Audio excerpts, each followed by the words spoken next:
పరాశక్తి. ఈ సినిమా చూడడానికి టైం ఉంటే సరిపోదు, కొండంత శక్తి కూడా ఉండాలి. హలో నూబ్స్, అందరూ ఎలా ఉన్నారు? టైం పాస్ కోసం సినిమా చూద్దాం అనుకుంటే G5 లో ఇది దొరికింది. శివకార్తికేయన్ సుధా కొంగర కాంబో అంటే మినిమం ఎక్స్పెక్టేషన్స్ ఉంటాయి, కానీ సినిమా స్టార్ట్ అయ్యాక డైరెక్ట్ కామానే. స్టోరీ అయితే 1960s లో హిందీ ఇంపోజ్ చేయడం మీద తమిళనాడులో జరిగిన రివోల్ట్. ఓకే సెకండ్ అండి. మద్రాసి ఢిల్లీ ఆతా, మద్రాసి హిందీ బోలా, హిందీయోడు మధుర ఆతా, హిందీయోడు మా భాష బోలా.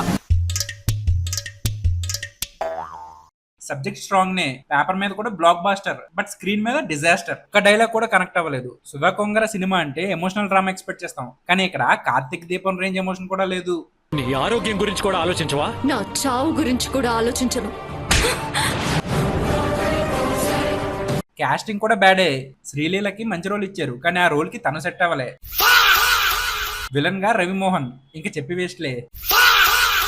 శివకార్తికేయన్ మాత్రమే ఫుల్ ఎఫర్ట్ పెట్టి సినిమాని క్యారీ చేయడానికి ట్రై చేశాడు. మ్యూజిక్ కూడా సోసోనే. ఫైనల్ గా సబ్జెక్ట్ స్ట్రాంగ్ నే, but week execution. Next film తో అయినా ఈ టీం కంబ్యాక్ ఇస్తారని ఆశిద్దాం. అండ్ ఓటీటీలోనే కదా అని చూద్దాం అనుకోకండి, పక్కగా పోతారు. ఓకే నూబ్స్, నెక్స్ట్ రివ్యూతో కలుద్దాం. అంతవరకు follow and share the cine noob.